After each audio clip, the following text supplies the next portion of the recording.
Itu keren, kehidupan dalam rencana Tuhan. Asyur atau Asiria, sebuah kerajaan yang sangat besar, adikuasa, adidaya, superpower. Dari tahun 900-an sampai tahun 600-an sebelum Masehi, selama sekitar 300 tahun, Asyur menjadi kerajaan super. Bagaimana kerajaan Asyur menjadi besar? Menarik. Yesaya pasal 10 menyatakan, kita lihat ayat yang kelima. Celakalah Asyur yang menjadi cambuk murkaku dan yang menjadi tongkat amarahku. Saudara, sesungguhnya Asyur, bangsa yang dianggap kafir oleh orang Israel di zamannya, adalah alat Tuhan. Cambuk dan tongkat Tuhan untuk menegur bangsa-bangsa. Luar biasa, Anda dan saya bukan satu-satunya hamba-hamba Tuhan. Tetapi mengapa disebut celakalah Asyur? Apakah masalah Asyur? Yang pertama, Yesaya 10 ayat 7 mengatakan, tetapi dia sendiri tidak demikian maksudnya, dan tidak demikian rancangan hatinya, melainkan niat hatinya ialah hendak memunahkan dan hendak melenyapkan tidak sedikit bangsa-bangsa. Asyur bersalah karena bertindak berlebihan. Tuhan mau dia hanya menjadi cambuk, tetapi dia malah mau menjadi pemusnah bangsa-bangsa. Kedua, Yesaya 10 ayat 13 mengatakan, sebab ia telah berkata, dengan kekuatan tanganku aku telah melakukannya, dan dengan kebijaksanaanku, sebab aku berakal budi. Asyur bersalah karena menjadi sombong, tidak akui Tuhan sebagai sumber kekuatan dan berkat. Dia banggakan dirinya, bukan Tuhan.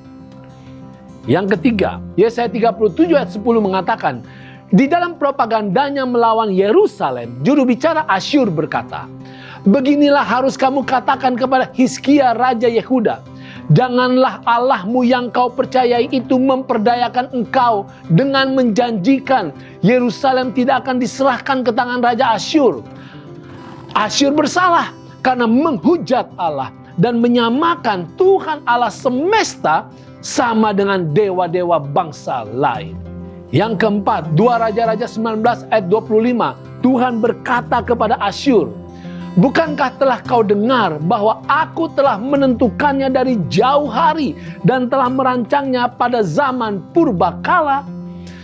Kesalahan Asyur adalah telah mendengar kebenaran, tetapi terus menolak Tuhan dan kebenarannya.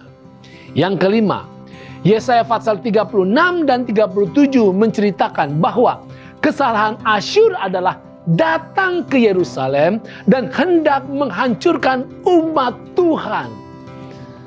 Kesalahan demi kesalahan Asyur lakukan dan dia tidak mau bertobat. Apakah dampak kesalahan Asyur? Menyedihkan.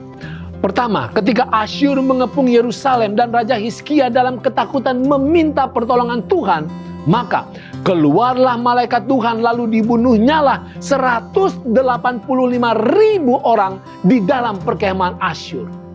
Keesokan harinya pagi-pagi tampaklah semuanya bangkai-bangkai orang mati belaka.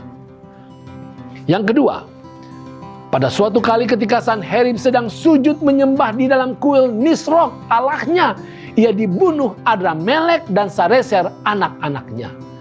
Raja besar yang telah pergi jauh mengalahkan tentara berbagai-bagai kerajaan, mati di tangan tentaranya, di tempat dan di depan Allahnya sendiri. Yang ketiga, sejarawan mengatakan, pada tahun 612 sebelum Masehi, ibu kota Asyur, Nineve, jatuh ke tangan koalisi Babilonia dan Media. Sejak itu, dalam bahasa Inggris dikatakan, the Assyrians as a separate culture disappeared from the world stage. Artinya, Asyur sebagai satu peradaban yang terpisah, menghilang dari panggung dunia. Saudara, Asyur adalah alat Tuhan. Tetapi tidak selalu alat yang diberkati Tuhan akan menjadi hambanya. Ketika seseorang atau satu kekuatan, satu lembaga menjadi sombong dan meremehkan Tuhan, bahkan menyiksa umat Tuhan, maka orang itu berubah dari alat Tuhan menjadi alat setan. Seberapa sukses pun hidup Anda harus berjalan dengan Tuhan, bertindak sesuai dengan rancangan Tuhan, akui kepemimpinan Tuhan, setia hanya kepada Tuhan.